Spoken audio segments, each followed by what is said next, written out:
हे वर्धमान महान जिन बिचरे हमारे।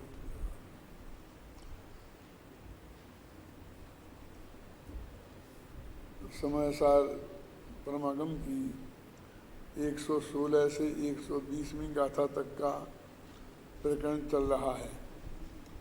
गाथाओं का अर्थ विस्तार से उस पर चर्चा की और आत्मख्याति टीका अपन पढ़ रहे थे, जिसमें एक प्रश्न कल खड़ा किया था कि इससे बचने के लिए यह तर्क उपस्थित किया जाए कि पुद्गल द्रव्य को कर्म भाव से परिणमाता है, जीव पुद्गल द्रव्य को कर्म भाव से परिणमाता है, इसलिए संसार का अभाव नहीं होगा। इस तर्क का विचार करने पर यह प्रश्न उपस्थित होता है कि स्वयं अपरिणमित पुद्गल द्रव्य को जीव कर्म रूप परिणमाता है या स्वयं परिणमित पुद्गल द्रव्य को। इसकी चर्चा भी काफी विस्तार से हो गई थी।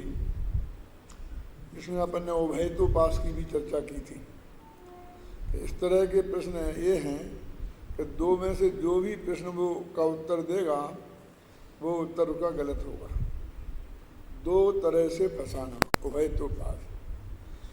अब वो ये कहते हैं, यदि स्वयं उसका उत्तर अब पढ़ते हैं, स्वयं अपरिणमित पदार्थ को दूसरे के द्वारा परिणमित कराना शक्य नहीं है, क्योंकि वस्तु जो शक्ति सुता न हो, वस्तु में जो शक्ति सुता न हो उसे अन्य कोई नहीं कर सकता, तथा स्वयं परिणमित होने वाले पदार्थ को अन्य परिणमन कराने वाले की अपेक्षा नहीं होती, क्योंकि वस्तु की शक्तियां पर की अपेक्षा नहीं रखती। कल इसी बात को समझाने के लिए उदाहरण दिया था ना, ये हाथ, कि हम हाथ को मोड़ सकते हैं, तो जिधर को वो मुड़ता है उधर को मोड़ सकते हैं कि दूसरी दिशा में भी मोड़ सकते हैं? तो कहते दूसरी दिशा में नहीं मोड़ सकते हैं। तो जो जहाँ स्वयं ही मुड़ता है उसे तुम्हारे की जरूरत क्या है मुड़ने के लिए? तुम क्यों मोड़ो उसे? दूसरे के सहयोग की उसे जरूरत नहीं है। और आप कहोगे हम मोड़ सकते हैं तो फिर तुम उसमें स्वयं शक्ति नहीं रही, ये सिद्ध हो गया ना। और शक्ति का अर्थ ही ये है कि जो दूसरों के सहयोग के बिना काम करने में समर्थ हो। हम ये भी माने कि उसमें एक परिणाम नाम की शक्ति है जिसके कारण वो परिणमित होता है, फिर भी उसके साथ में एक सहयोग की अपेक्षा रखें तो वो शक्ति नहीं, वो तो कमजोरी कहलाती है।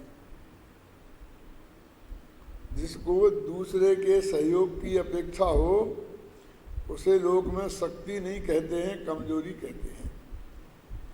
इसलिए कहते हैं शक्ति पर की अपेक्षा नहीं रखती। शक्ति का मतलब ही यह है कि उसे किसी पर के सहयोग की अपेक्षा नहीं है। इस प्रकार दोनों ही पक्षों से यह बात सिद्ध नहीं होती कि जीव पुद्गल द्रव्य को कर्म रूप से परिणमाता है। अतः यही ठीक है कि पुद्गल द्रव्य स्वयं परिणाम स्वभावी हो। अब इसमें यही प्रश्न खड़ा रह जाता है कि वो निमित्त तो है, निमित्त तो है, तो रहे, उसके निमित्त होने से ये स्वयं नहीं परिणमा, ये कहाँ से सिद्ध होता है?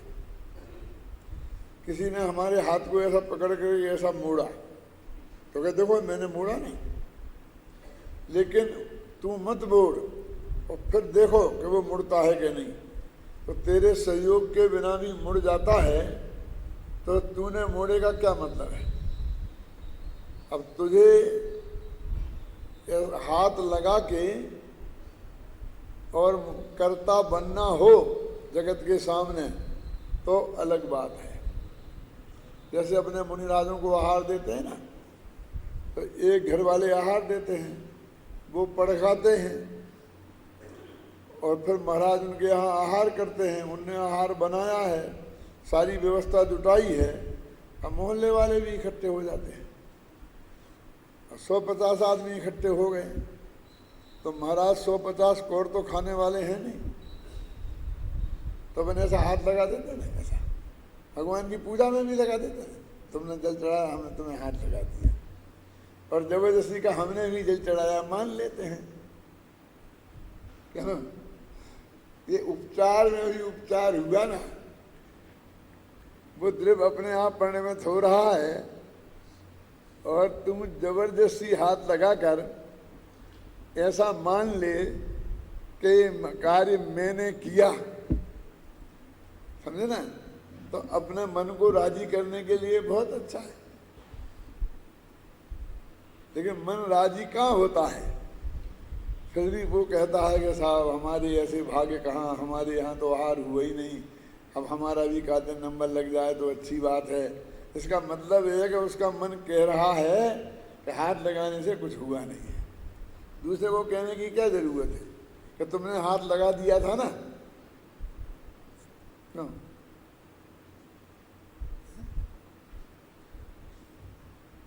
ऐसी स्थिति में जिस प्रकार घट रूप परिणमित मिट्टी ही स्वयं घट है, उसी प्रकार जड़ स्वभाव वाले ज्ञाना वर्णादि कर्म रूप परिणमित पुद्गल द्रव्य ही स्वयं ज्ञाना वर्णादि कर्म है।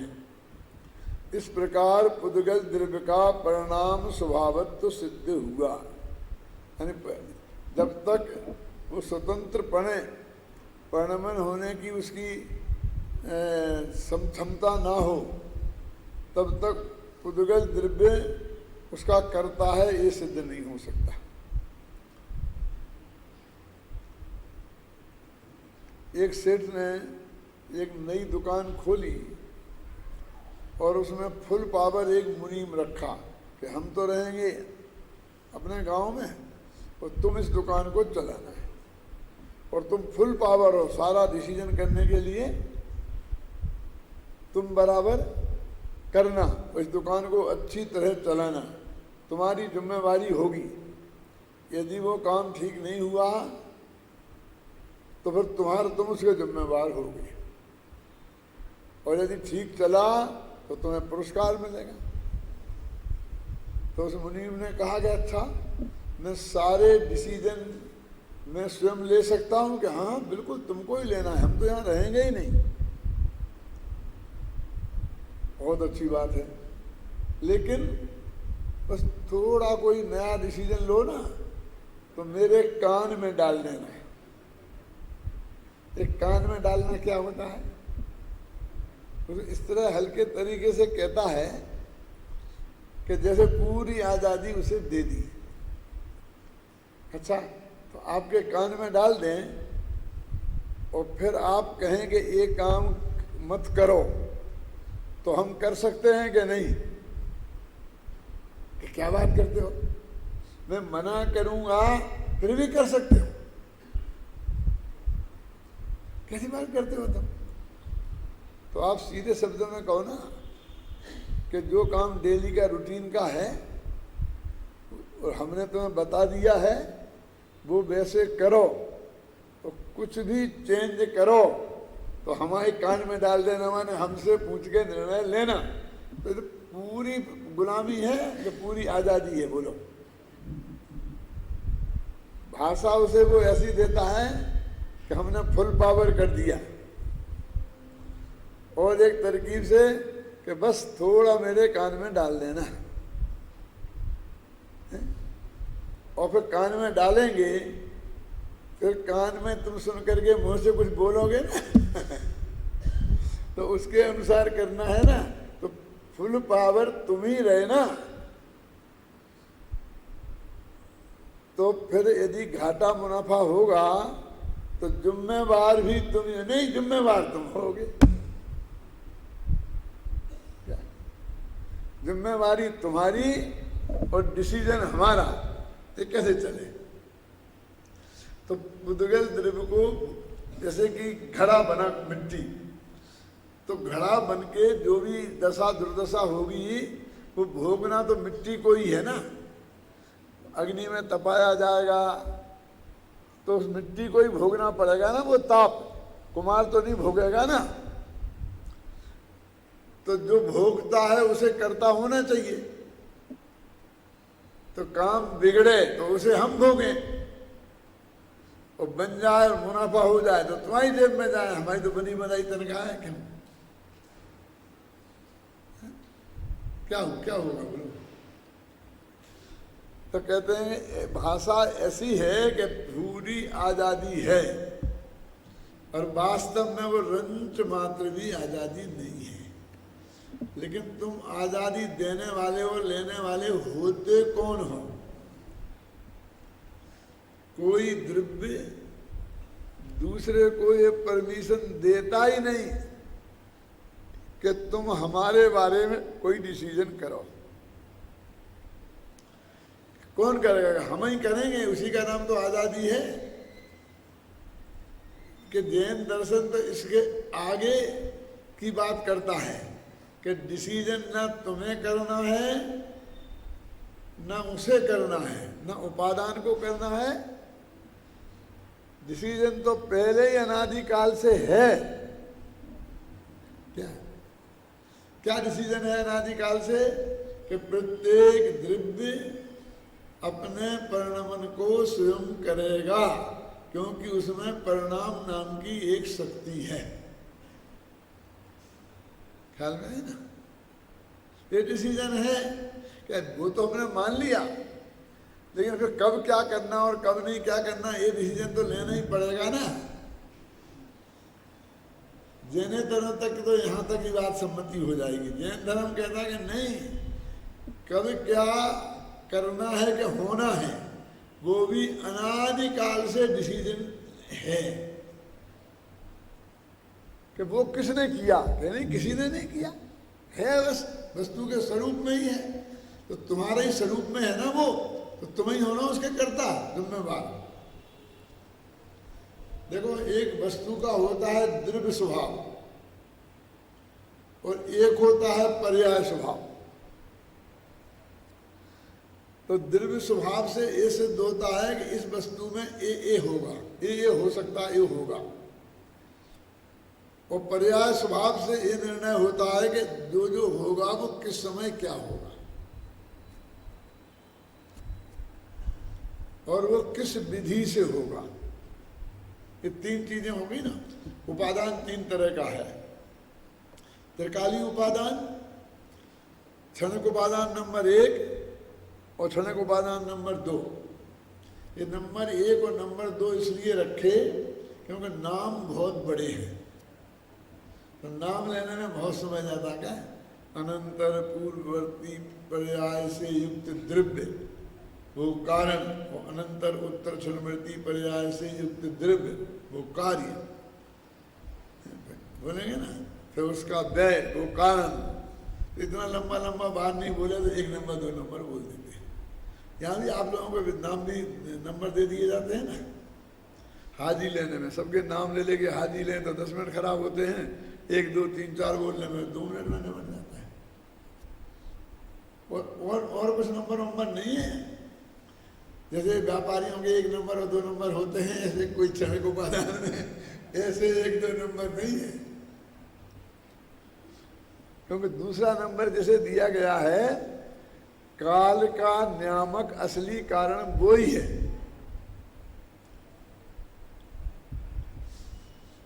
त्रिकाली उपादान तो द्रव्य का नियामक है, वस्तु का नियामक है कि किस वस्तु का में क्या परिणमन होगा।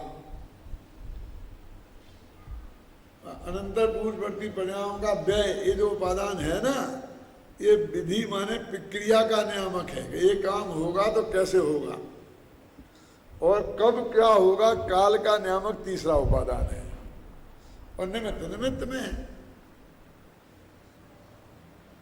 नहीं, जब तुम्हारे में एक वो उपादान एक काम करेगा तो निमित्त अपना हाथ तो जरूर लगाएगा कि लगा लेना, हमें कोई ऑब्जेक्शन नहीं है।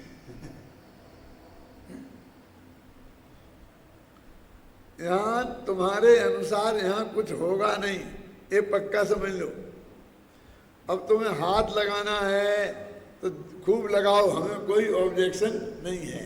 कहते हम हाथ लगा करके हम करता हैं, सारी दुनिया को ये बताएंगे कि बताते रहना, सुनने वाले जाने, बताने वाले जाने। हमको पुद्गल कहता है हमें कोई लेना मतलब देना नहीं है। तुम्हें संसार में रहना है तो बराबर ऐसा करना, और मोक्ष जाना है तो ऐसा मत करना। लेकिन हमारे में किसी भी कीमत में तुम्हारा हस्तक्षेप नहीं चलेगा। आगामी कलश में भी इसी बात को स्पष्ट किया गया है। ये अपना सबसे प्रिय कलश है जो अपन ने कल पढ़ा था, फिर पढ़ो। स्थिते विघ्ना खलु पुद्गलस्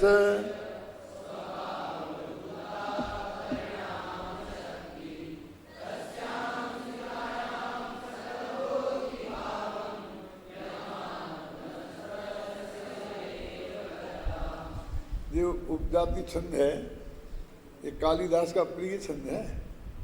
कालिदास के काव्यों में सर्वाधिक प्रयोग इसका हुआ है, क्योंकि इसमें प्रवाह बहुत अच्छा आता है। एकदम जैसे नदी का पानी बहता हो ना, एकदम कर कर कर कर कर बहता रहता है एक सा, इससे ज़्यादा उतार चढ़ाव नहीं होता है। स्थिता इति अविघ्ना खलु पुद्गलस्य स्वभाव भूता परिणाम शक्ति। पुद्गल में एक परिणाम नाम की शक्ति है, वो स्वभाव भूता, वो स्वभाव है उसका। स्वभाव किसे कहते हैं? जिसमें पर की अपेक्षा नहीं हो। कि वो स्वभाव कैसे हुआ? कि स्वभाव में कोई प्रश्न खड़ा नहीं होता है।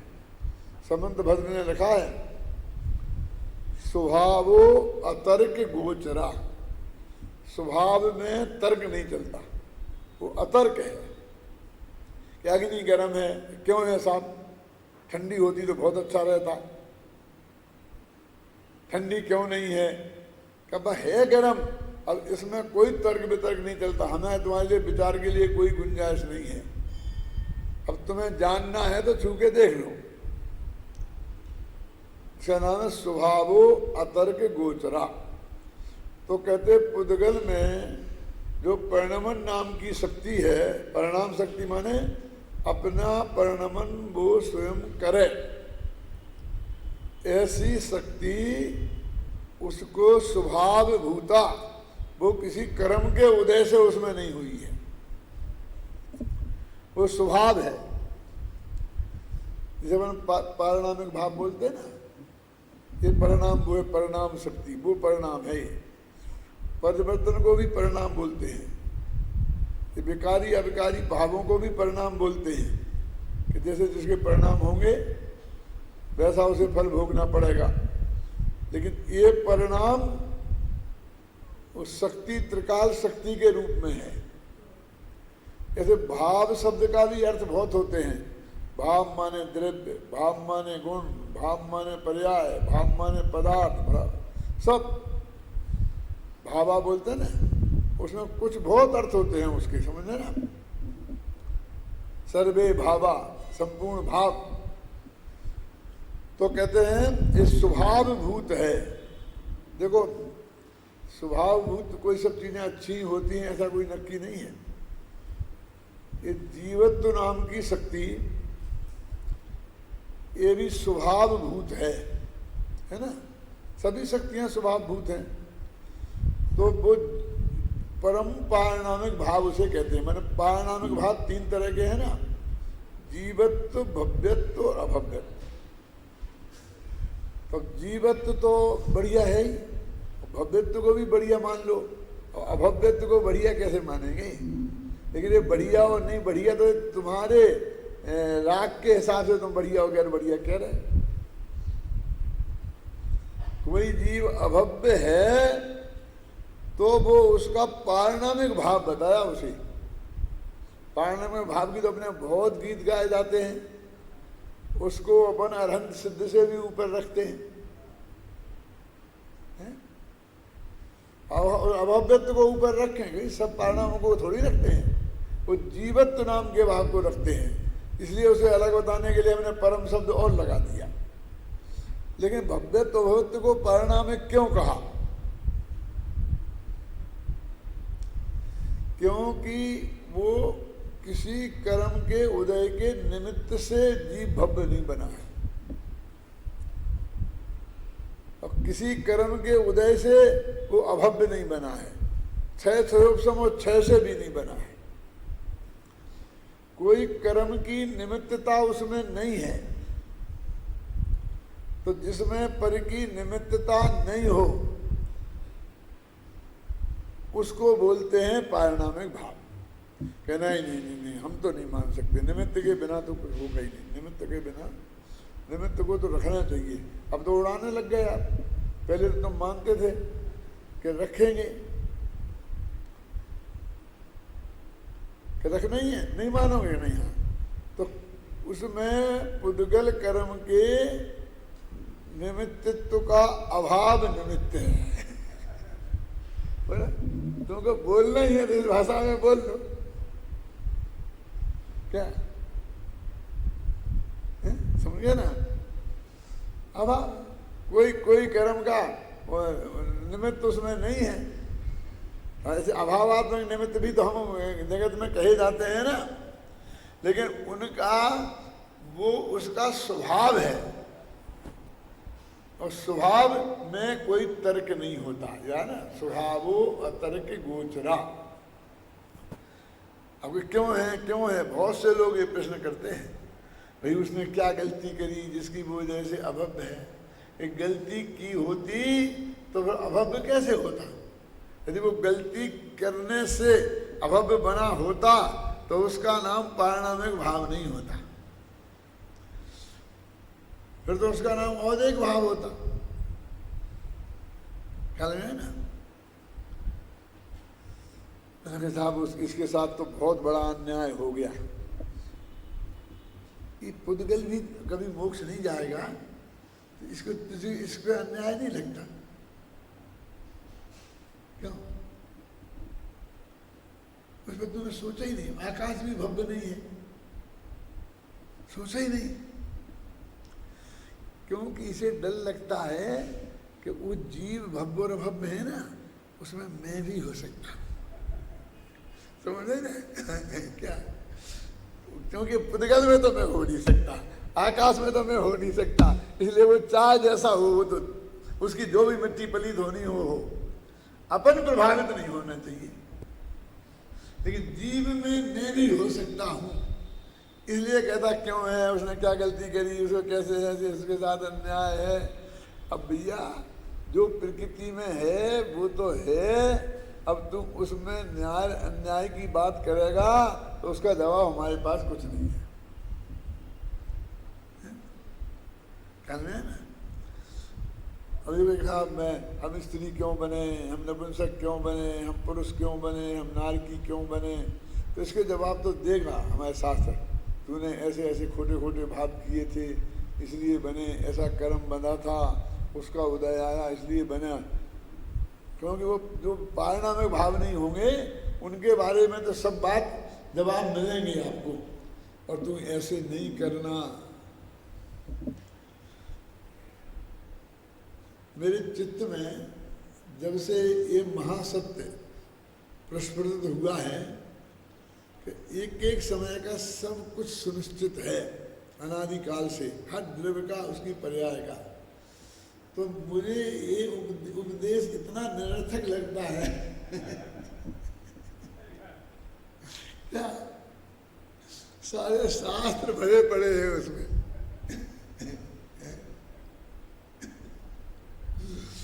जो हमसे होना है वो बिल्कुल पक्का नक्की है। फिर ये नहीं करना, ये करना, ये नहीं करना, ये करना, इस समय से शाम तक ये उपदेश निरर्थक नहीं अनर्थक लगता है। क्या अंतर समझ में आया? निरर्थक और अनर्थक में क्या फर्क है? निरर्थक का मतलब है किसी काम का नहीं, कोई प्रयोजन इससे सिद्ध नहीं होता, और अनर्थक का मतलब है अनर्थ पैदा करता है। समझे? निरर्थक नहीं अनर्थक है। क्यों? कि जिस कर्तृत्व बुद्धि को हम तोड़ना चाहते हैं, इससे उसको इसमें पोषण मिलता है। क्या जरा समझना, 3 पॉइंट कहता हूं, ध्यान से सुनना। जब कोई आदमी का अच्छा बुरा होता है तो कुछ लोग कहते हुए तेरे पाप कर्म का उदय है, तूने पहले ऐसा किया होगा, उसका फल तुझे भोगना पड़ रहा है, तो उसको उस पाप कर्म का करता, तू ऐसा नहीं करता तो ऐसा नहीं होता, भविष्य में सोच ले ऐसा नहीं करना। ये आप समझे ना। अब ये फिर दूसरा कोई कहता है कि भाई कोई कर्म फर्म से कुछ नहीं होता, ये बिल्कुल ऐसा सुनिश्चित ही है। तो बात तो सही ये है ना कि हम कर्म के उदय से समझाएं, उसे इससे समझाना चाहिए। इसलिए हमारे यहाँ एक नया शब्द आया, उसका नाम भाग्य। भाग्य किसे कहते हैं रमेश, जानते हैं क्या? कि पूर्व कर्म का उदय, उसको भाग्य कहते हैं। ये भाग्य शब्द की सबसे गलत व्याख्या है आदमी की। फिर कर्म ही कहो ना, भाग्य क्यों कहते हो? इसमें आत्ममीमांसा में और अष्टशास्त्री में ये लिखा है कि इसमें 2 चीजें मिक्सचर हैं, एक होनहार और एक कर्म का उदय। मन 5 संज्ञाओं में 2 संज्ञा इस भाग्य शब्द में है। तो हमने उस भाग्य शब्द को में जो कर्म के उदय को ही समझ लिया और वो होनहार वाले पॉइंट को बिल्कुल उड़ा दिया। इससे क्या नुकसान हो गया कि ये सारा उपदेश हमें सार्थक लगने लग गया और सब बस इसने ऐसा किया तो ऐसा हुआ, ऐसा लग गया। और वो लिख दिया हमने कोई एक नाटक, मैना सुंदरी नाटक, और बढ़िया बढ़िया गीत लिख दिए कि मैना सुंदरी ने एक किया और फलाने ने एक किया, फलाने ने एक किया और उससे ये हो गया और ये हो गया। ख्याल में ना, मेरा एक विचार नया मैना सुंदरी नाटक लिखने का भी है, जो शायद अगले भव में होगा तो होगा कि तुम लोग करोगे तो कर लेना। क्योंकि मैं कुंद कुंद के ग्रंथों का निरंतर अध्ययन करने से और अनुशीलन वगैरह करने से उपयोग की पवित्रता मैं रखना चाहता हूँ, तो उसकी वजह से मैं उसी में लगा रहता हूँ। इनके लिए फुर्सत नहीं मिलती है, लेकिन तुमको मैं उसका रास्ता बता देता हूँ। कोई भविष्य में लेखक लिखना चाहे तो लिख सकता है। मैं क्या लिखना चाहता हूँ, क्यों लिखना चाहता हूँ? इसलिए लिखना चाहता हूँ कि मैं उसको, जैसे वो मैना सुंदरी ये नहीं कहेगा कि मैंने जैसे कर्म किए होंगे वैसे फल में भोगूंगी। वो ये कहेगी कि मेरे भविष्य में जो पहले से नक्की है वो होगा, तुम कौन होते हो करने वाले। समझ गए ना?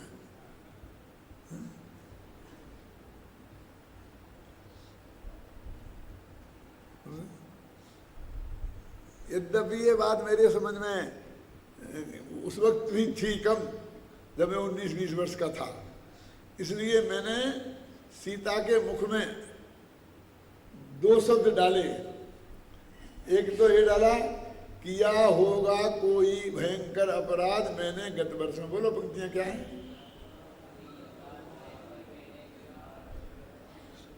आपका इसमें कोई दोष नहीं है, मैंने गत वर्ष में गत भवों में कोई बड़ा अपराध किया होगा, उसी के फल में यह संयोग मिला है, उसमें न आपका दोष। तो ये तो कर्म की बात आ गई। और फिर लिखा, वो एक पंक्ति है ना, सभी से सुनिश्चित संयोग, सभी है निश्चित सब संयोग। एक पंक्ति ऐसी भी इसके बारे में है नहीं है कि तुम क्यों विकल्प करते हो? ये तो अनंत काल पहले से सुनिश्चित था। आदिनाथ भगवान से पूछते तो वे भी बता देते क्या है, हैं? तो वो होनहार माने क्रमबद्ध पर्याय वाला पॉइंट डाला और कर्म के उदय वाला डाला, और उन दोनों को मिला के भाग्य बना। समझ गए ना? अब मेरा ये है कि उधर का वजन इतना ज़्यादा है तो इधर पे वजन ज़्यादा डाला जाए होनहार पे, तब वो बैलेंस बने। क्या वो बात यही कहे कि तुम कौन होते हो, मैंने जैसा किया था वैसे, ऐसा नहीं बोले। ये तो भगवान महावीर से पूछते, उनसे पूछते आजना तो उन्हें नहीं पता था कि ऐसा ही होना नक्की था। प्रत्येक दिव्य का प्रत्येक समय में क्या होगा वो नक्की है, जो होना होगा वो ही होगा। तुम्हें जो विकल्प है पिताजी अपना तुम पूरा करो, तुम अपने विकल्प के चक्कर में पड़े चढ़े रहो, मुझे कोई विकल्प नहीं है। क्यों? बस इतना एंगल चेंज करना है बस, और कुछ नहीं। और सब वैसे की वैसे, श्रीपाल का श्रीपाल, मैना सुंदरी की मैना सुंदरी, और सब बातें वैसी की वैसी रहेंगी। आपको पता ही नहीं चलेगा इसमें कोई परिवर्तन हुआ है। तो हम ये बताएंगे कि पुराने नाटक में और हमारे नाटक में क्या अंतर है, तब तुम्हारी समझ में आएगा। क्यों अदिति जी समझ में आया ना? जैसे हमने बताया था ना एक दिन कि हमारी पूजनों में और अन्य पूजनों में क्या फर्क है, तो ख्याल में आई ना बात। नहीं तो हम एला केला और अपने बादाम और नारियल के गीत गाते रहे सारी जिंदगी पूजा कर करके, मेरा कितना बढ़िया केला है, छतरीदार है, ऐसा है। जल से लेके फल तक के गीत गाते रहे, इनकी स्तुति करते रहे, भगवान का बारे में कुछ सोचा ही नहीं, कुछ बोला ही नहीं, कुछ कहा नहीं। तो अपन तो सही बोलते हैं ना, जल पूजा और फल पूजा बोलते हैं ना, वही सही बात की है। और कभी कभी हम कहते थे कितना बढ़िया अध्यात्म भरा है, मुनि मन समय उज्ज्वल नीर। तो मुनि के मन के समान पवित्र है, कितनी बढ़िया उपमा दी। बात तो ठीक है, उससे तो बहुत ही बढ़िया है, सरस फल है, बहुत ही अच्छी है, लेकिन आखिर नीरई की प्रशंसा है ना, भगवान की तो नहीं है।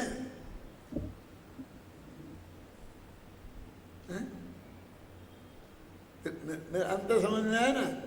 माने वो जो एक टोन थी वो तो उनके ख्याल में आई कि हम इसकी ये बात में प्रशंसा करें, इसकी बजाय हम आंतरिक उपमाएं दें, लेकिन इन भगवान की स्तुति करें जिनकी पूजन हो रही है, कुछ बात उनकी आए।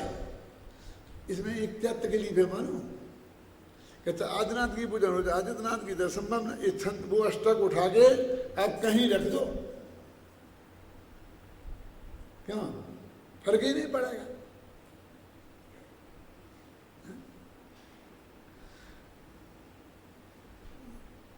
जब आपने पार्श्वनाथ भगवान की पूजन की तो तुम कहाँ पैदा भये थे, बनारसी में पैदा भये थे, वहाँ ऐसा हुआ था, वहाँ ऐसा हुआ था, एक नाग नागिन के साथ ऐसा हुआ था, धन्य पद्मावती आए थे। ये कहानी सुनाने की बजाय कि तुम आत्मा से परमात्मा कैसे बने, ये कहानी नहीं सुना सकते थे?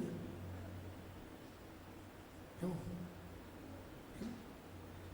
तुमने पहले अणुवृत लिए, फिर महावृत लिए, फिर मुनिपद धारा, फिर सबके श्रेणी चढ़े, ऐसे ऐसे आगे बढ़ते बढ़ते और मोक्ष चले गए।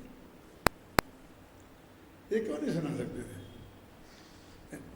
तुम भगवान कैसे बने, क्यों ये बात भी तो सुना सकते थे ना।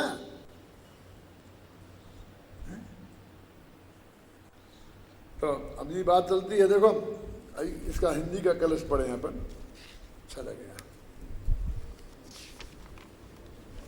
सब पुद्गलों में है स्वाभाविक,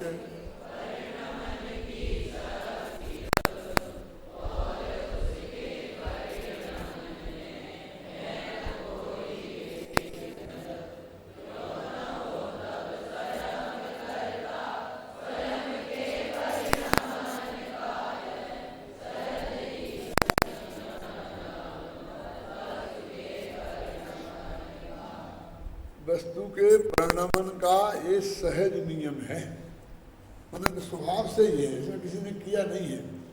मैं आपसे पूछता हूँ कि बरसात आई और आपने खेत जोता और खेत में बीज डाल दिया, यहाँ तक थोड़ा बहुत करते तो आप अपना अपना मान लो। वैसे तो हजारों लाखों पेड़ पौधे ऐसे हैं कि उनका बीज कोई बोता ही नहीं है।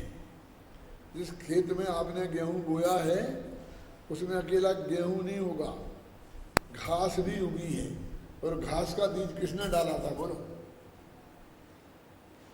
है?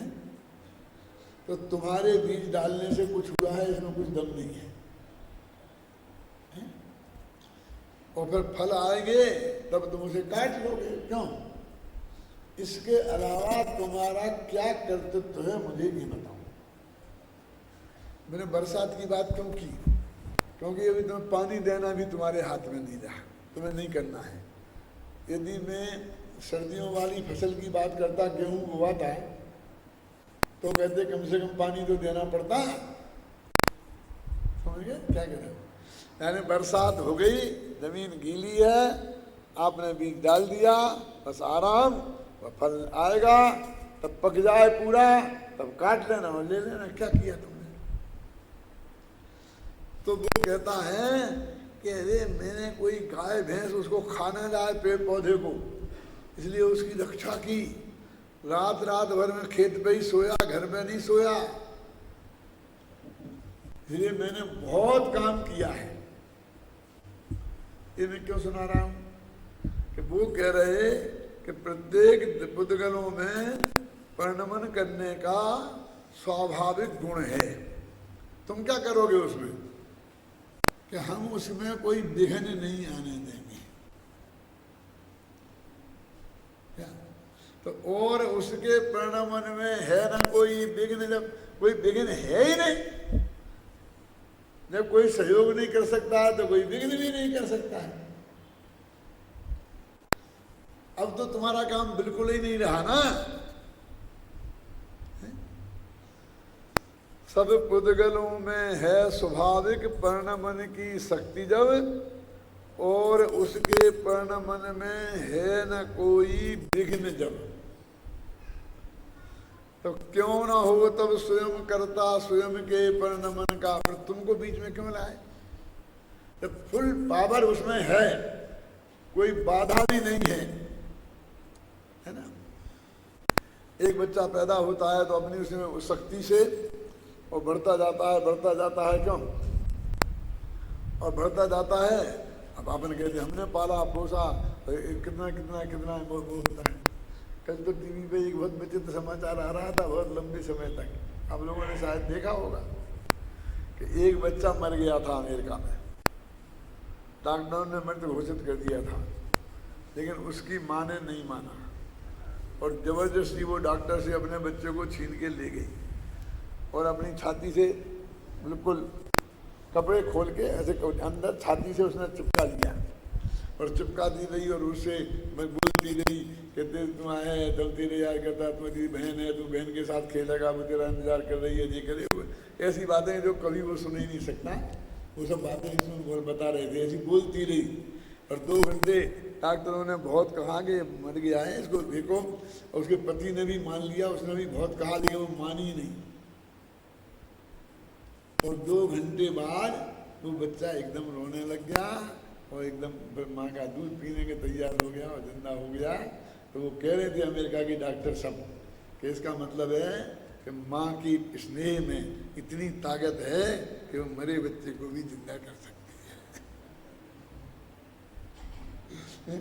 अपने को बहुत बड़ा वैज्ञानिक मानते हैं, विज्ञान ने भी ये बात मान ली है, विज्ञान ने भी।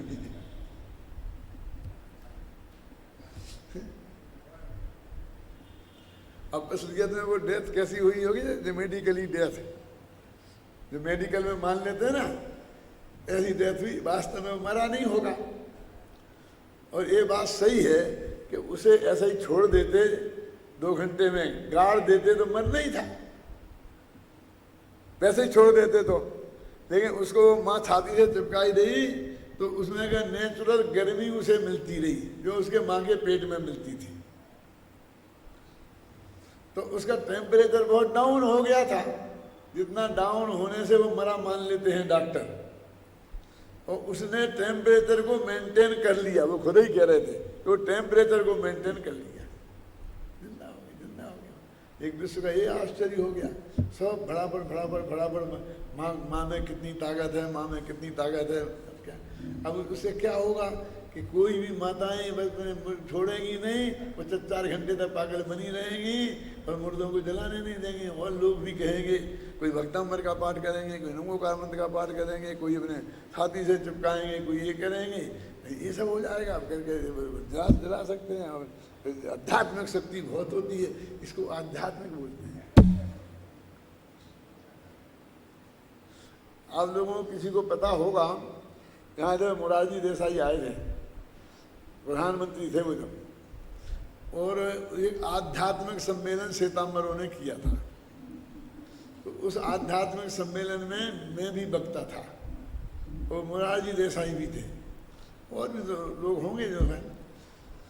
तो उसमें भाषण तो हो गए सब। फिर हम सब लोग, वो हमको ले गए कहाँ, ये जो अपन खानियाँ जाते हैं ना, तो वहीं नीचे कोई बंगला है ना बड़ा, किसी सेठ का, क्या नाम है? हाँ, गोलेशा गार्डन। वो गोलेशा गार्डन में गए तो वहाँ पर चाय पानी था, तो सब लोग हम बैठे, मोरारजी देसाई के साथ वहीं बैठे, तो वहाँ बात हुई, वहाँ बात होने, अध्यात्म में बात होने लगी। मैंने उनसे कहा ये आप जो कह रहे ये अध्यात्म है, ये तो सब क्रियाकांड है, अध्यात्म की विरोधी चीजें। अध्यात्म शब्द का अर्थ ये होता है, मैंने बताया उन्हें कि अधि माने होता है जानना और आत्म माने होता है आत्मा। तो आत्मा को जानने का नाम अध्यात्म है। अब जिसे आप अध्यात्म अध्यात्म कह रहे हो, उसमें आत्मा तो की बात ही नहीं है।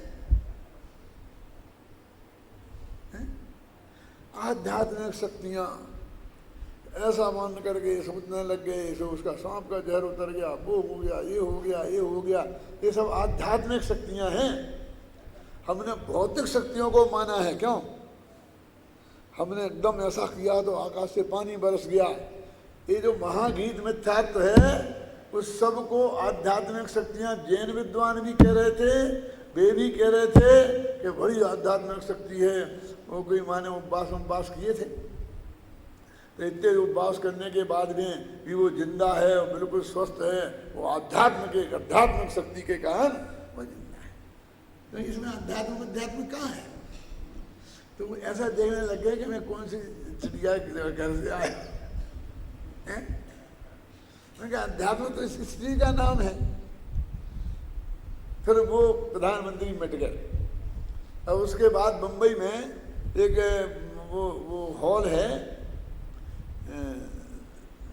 बहुत बड़ा हॉल है, 6000 आदमी बन सकते हैं जिसमें, और वो उसका नाम मैं भूल रहा हूँ अभी। तो उसमें बड़े बड़े नेताओं सभी कार्यक्रम, उनमें हमारा उनका फिर कार्यक्रम एक साथ हुआ। 90 प्रधानमंत्री मिट चुके थे।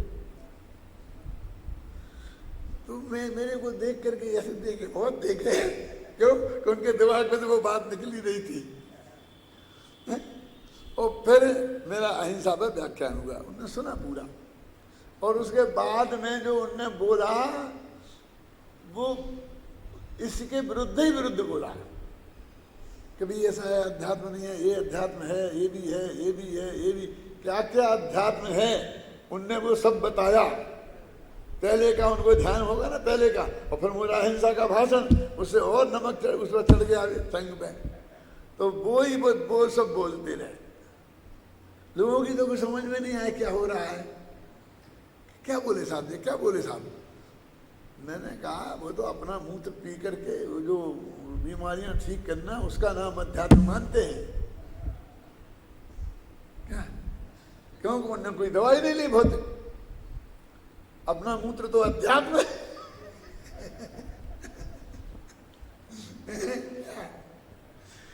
क्या होता है अध्यात्म, किसी को कुछ खबर ही नहीं है। कितने अध्यात्म के नाम पर क्या क्या चलता है। ये जितने भी ढोंग धतूरे चल रहे हैं ना धर्म के नाम पर, आजकल उसका नाम उन्हें अध्यात्म का नाम दे दिया। और वे सब रामदेव बाबा भी आध्यात्मिक संत हैं,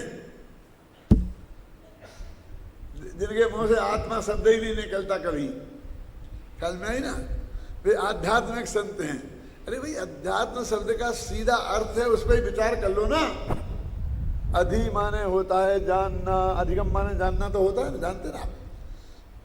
और आत्मा माने आत्मा को जानना, इसका नाम अध्यात्म है।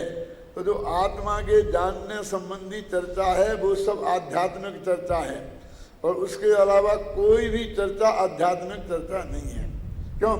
ब्लड प्रेशर एक दवाई से भी कम होता है और आध्यात्मिक शक्तियों के आधार से भी कम होता है। और ये आध्यात्मिक शक्तियां कौन सी हैं? एकदम आंख बंद करके बैठ जाओ, एक नाक ऐसी बंद कर लो, इधर से नाक इससे हवा निकालो, इससे चलो। ये आध्यात्म, इसमें आत्मा कहाँ आ गया? क्यों? इसे तो अति नाक को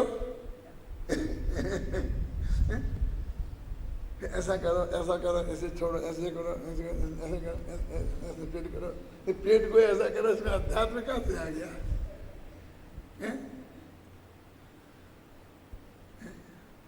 लेकिन सारी दुनिया भी उन्हें अध्यात्म सत्य मानती है।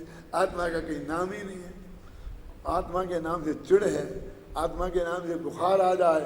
वे हमारे सारे संत आध्यात्मिक संत बने हुए हैं, ख्याल में नहीं ना? और अध्यात्म के बल पर ही सारे चमत्कार इसको कर करके दिखा रहे हैं कि इससे ही हो गया, इससे हो गया। देखो तो कहते हैं सब पुद्गलों में है स्वाभाविक परिणमन की शक्ति जब, और उनके परिणमन में है न कोई विघ्न जब। ये उतना ही बड़ा सत्य है। कौन सा सत्य है? कि जैसे प्रत्येक पुद्गल अपना परिणमन का करता है, तो और कोई दूसरे की ताकत नहीं है कि उसमें विघ्न उपस्थित करे। अब विघ्न ही नहीं है तो सुरक्षा की कहाँ जरूरत है? हमारे मुनिराज जंगल में नग्न दिगंबर शेरों और चीतों के बीच में बैठे हैं। क्यों? तो इसके बल पे बैठे हैं कि काय के बल पे बैठे? उनकी निर्भयता का आधार क्या है? कि मैं तो मुनि हूँ, मेरा नाम लेने से जब शेर दूर भाग जाता है तो मेरे पास तो आ ही कैसा सकता है, क्योंकि मैं आध्यात्मिक संत हूँ। अरे इसके भरोसे नहीं बैठे हैं। कहते देह में हुई नहीं तो खाना है तो खा जाए, जिसको जो करना है करे, मुझको कोई लेना देना इससे नहीं है। और उन्हें पक्का भरोसा है कि जो होना है वो ही होगा, इसमें रंच मात्र भी गुंजाइश नहीं है। इसके बल पर वो इतने निर्भयता है उनके आधार पर। देखो अपने यहाँ भजन आता है बहुत बढ़िया, 3 मिनट है, मैं 3 मिनट में बताता हूँ। हमें कछु भय नारे, मैंने जान लियो संसार। मुझे कोई डर नहीं है। लेकिन वो जो मरम की बात क्या है? सेनापति भी कहते हमें कोई डर नहीं है, लेकिन वो कहते मेरी निडरता का आधार क्या है? कि मैंने संसार का स्वरूप जान लिया है। क्या क्या जान लिया तूने? जाको जा करी जा ही समय में, जो हो तब जा द्वार। सो हुई तरी है कछु नाही, कर लीनो निर्धार। याते कछु भय नारे। उनकी निर्भयता का आधार तो ये नहीं होगा वाला कहाँ है? जिस द्रव्य का जाकर ही माने जिसके द्वारा, जा ही समय में, जिस समय में, और हो तब माने भवितव्य होनहार। जो होना नक्की है वही होगा। तरी है कछु नाही, उसमें रंच मात्र भी परिवर्तन नहीं हो सकता। ये मैंने निर्धार माने निर्णय कर लिया है। तो उनकी निर्भयता का आधार ये था। शेर नहीं खाएगा ये नहीं, यदि खाना होगा तो खाएगा और नहीं खाना होगा तो नहीं खाएगा, उसमें कुछ भी परिवर्तन संभव नहीं है। अब उसको कोई गड़बड़ नहीं है। शेर ने आगे खा लिया तो भी बात वही है कि यही कह रहा था ना, खाना होगा तो खाएगा, नहीं खाना होगा तो नहीं खाएगा। वो तो इसको कहते हैं गारंटी काय को, कि नहीं अब खा ही नहीं सकता, मैं नमोकार मंत्र बोलूंगा वो खा ही नहीं सकता। अब नमोकार मंत्र में जिसको नमस्कार किया है वो उनको ही खा गया, तुम कौन सी खेत की मूली है? उनके नाम लेने से तेरे तू कैसे बच जाएगा? तो फिर नमोकार मंत्र किसी काम का नहीं है।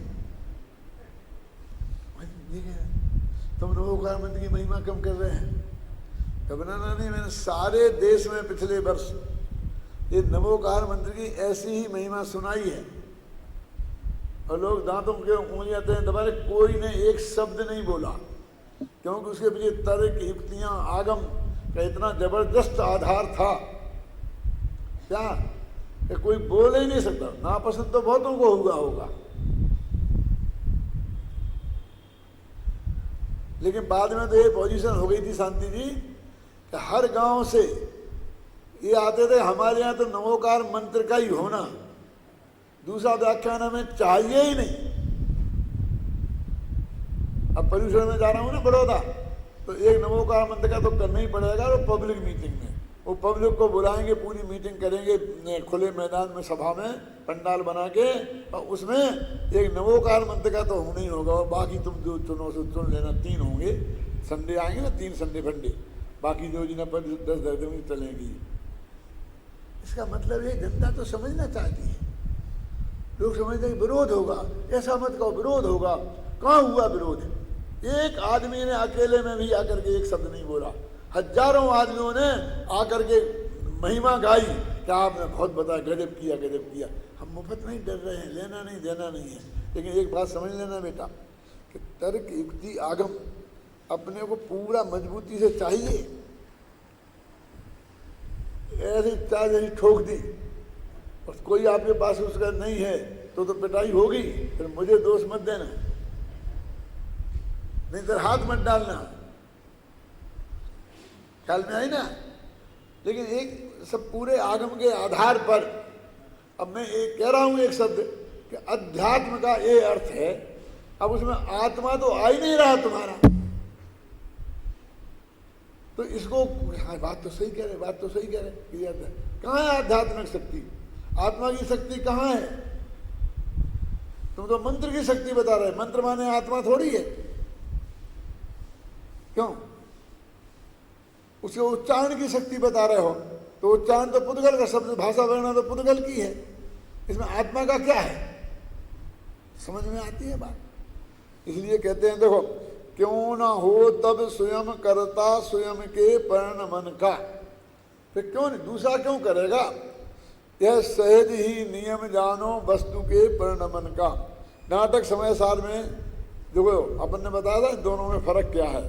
अपन ने इसका कलशबद्ध अनुवाद किया, ये आपने ऊपर पढ़ा है, ये नाटक समय सार का है। पुद्गल परिणामी दरवे सदा परिणमे सोए, आते पुद्गल कर्म को करता पुद्गल होई। अब संस्कृत भी तुम जानते हो, संस्कृत का छंद है, वो ऊपर वाला छंद है, ये नीचे वाला छंद है। बात तो तीनों में एक ही आएगी, आई है ना? फिर भी जो हम बात कहना चाहते हैं सीधे हृदय पे चोट करने वाली बात कहाँ से आती है वो हमें यहाँ तो इसमें पुद्गल का करता पुद्गल है, पुद्गल का करता पुद्गल है, इतनी सी बात आ गई। सत्य तो यही है ना कि तुम्हारा इस शरीर में कुछ नहीं चलेगा। क्या ये शरीर में तुम्हारा जो परिणमन है ना, इसमें तुम जरा ध्यान रखोगे तो बहुत बढ़िया स्वस्थ रहेगा, और ध्यान नहीं रखोगे तो स्वस्थ नहीं रहेगा। इसमें कुछ दम नहीं है। ये हमारे मुनिराज है ना, वे क्या ध्यान रखते हैं खाने का? उनका खाना पराधीन है कि नहीं? लोग तो माल मसाला खिलाने से कोई स्वस्थ रहता है? तो डॉक्टर लोग बंद क्यों करते सबका माल मसाला? हमें रूखी रोटी क्यों खानी पड़ती? क्यों? उनके हाथ में कुछ नहीं है, एक टाइम खाना। अब वे कहते हैं कि पानी खूब पियो, कम से कम 8 गिलास पानी दिन में पियो, तब अब बेचारे नहीं, कुछ भी नहीं है ना। और अब देखिए कि ये अच्छे सब पूरा ध्यान रखने वाले 50 वर्ष की उम्र तक आते आते सब जवाब देने लगते हैं, पुर्जे टाइम फिस करने पड़ती है, हो जाती है कि नहीं हो जाती है, और वो वहाँ सब सतर्क मान रहे। मुझे इस बात की बहुत खुशी है, मैं अच्छे अर्थ में कह रहा हूँ, बुरे अर्थ में नहीं कह रहा हूँ, है ना। तो बुजुर्ग हैं हमारे निर्माण सागर जी हैं, कई है ना 100 वर्ष के होने को आ रहे हैं, अभी भी पैदल चलते हैं, चलते खाना खाते हैं, सब चलने का कहाँ बनी, कहीं कहाँ बोलिए क्या समझ, तुम्हारी ये बाहर की सावधानी से तुम्हारे जीवन का क्या संबंध है? इतनी दवाइयों से, इतने खान पान के परहेज से, वहाँ तो कितनी पराधीनता है, हैं? और जिसे आप बोलते हो नहीं लोग भक्ति से बहुत देते होंगे, तो वो तो और ज्यादा बद परहेजी कराते हैं। लेकिन है उनका स्वास्थ्य है। अब फिर मैं क्या कह रहा हूँ, तुम उल्टा अर्थ मत समझना कि वे मुनि हैं इसलिए है, ये भी नहीं कह रहा। उनका ऐसा ही है ना है इसलिए है, पर हमारा नहीं होना है इसलिए नहीं है। क्यों? फिर वो अर्थ हो जाएगा। यहाँ तुम दवाइयों पे मर रहे, फिर वहाँ पर ऐसा करने पे हो जाओगे, अब मैं एक टाइम खाऊंगा और ऐसा करूंगा, ऐसा रहूंगा, तो मैं 100 वर्ष तक जीऊंगा, इस धोखे में मर जाओगे। अरे जितना आयु कर्म तुम्हारा होगा, निमित्त की अपेक्षा और क्रमबद्ध में जितना काल तुम्हारा नक्की होगा, उसमें से एक पल कोई घटा नहीं सकता और एक पल कोई बढ़ा नहीं सकता। ये नक्की करो, उस आधार पर निर्भयता आना चाहिए, तो उसका नाम सच्ची निर्भयता है। वास्तव में वो बाकी निर्भयता है ही नहीं।